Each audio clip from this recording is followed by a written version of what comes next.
আর যে খবরে এবার নজর রাখতেই হবে ভোটমুখী বাংলা, আর সেখানে আবারও রাজ্য সফরে নরেন্দ্র মোদী। হ্যাঁ, আবারও রাজ্য সফরে আসছেন নরেন্দ্র মোদী। মার্চের দ্বিতীয় সপ্তাহে আসার কথা এবং ব্রিগেডের সম্ভাবনা, ব্রিগেডের সভায় থাকার কথা রয়েছে প্রধানমন্ত্রীর। এছাড়াও রয়েছে একাধিক কর্মসূচি। অবশ্যই নজর থাকবে ভোটমুখী বাংলায়। এর আগেও আমরা দেখেছি বিগত দিনে নরেন্দ্র মোদী রাজ্য সফর করেছেন এবং ভোটমুখী বাংলায় আবারও রাজ্য সফরে নরেন্দ্র মোদী। মার্চের দ্বিতীয় সপ্তাহে আসছেন নরেন্দ্র মোদী, ব্রিগেডেও থাকবেন তিনি, এমনটাই সম্ভাবনা রয়েছে। এবং ব্রিগেড সমাবেশের আগে একাধিক সাংগঠনিক জেলা থেকে রথযাত্রা করবে বিজেপি। বঙ্গ বিজেপি নেতৃত্ব তাদের মতো করে স্ট্র্যাটেজি সাজিয়েছে এই ভোটের আগে, এবং দোলের পরই নাকি রথযাত্রা কর্মসূচি বিরোধী শিবিরের। আর কি কি কর্মসূচি রয়েছে আরো বিস্তারিত এই বিষয়ে সুস্মিতার কাছ থেকে জানবো। সুস্মিতা, কি কি কর্মসূচি রয়েছে? অন্যদিকে ভোটমুখী বাংলায় আবারও রাজ্য সফরে নরেন্দ্র মোদী।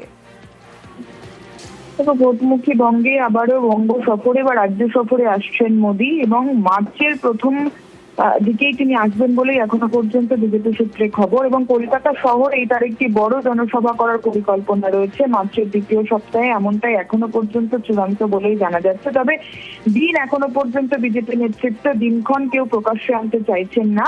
এবং ইতিমধ্যেই প্রধানমন্ত্রী এই মার্চের দ্বিতীয় সপ্তাহে কলকাতায় বড় জনসমাবেশ, বা মনে করা হচ্ছে ব্রিগেডেই হবে সেই জনসমাবেশ, এবং সেই সমাবেশকে কেন্দ্র করে ইতিমধ্যেই দক্ষিণবঙ্গের একাধিক সাংগঠনিক জোন ধরে ধরে রথযাত্রা শুরু করার পরিকল্পনা করছে বিজেপি।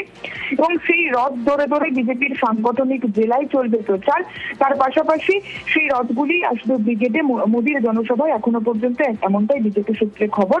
এবং মার্চের দ্বিতীয় সপ্তাহে আবারও নরেন্দ্র মোদী তিনি বঙ্গ সফরে আসতে চলেছেন বলে বিজেপির তরফ থেকে জানা যাচ্ছে। বেশ।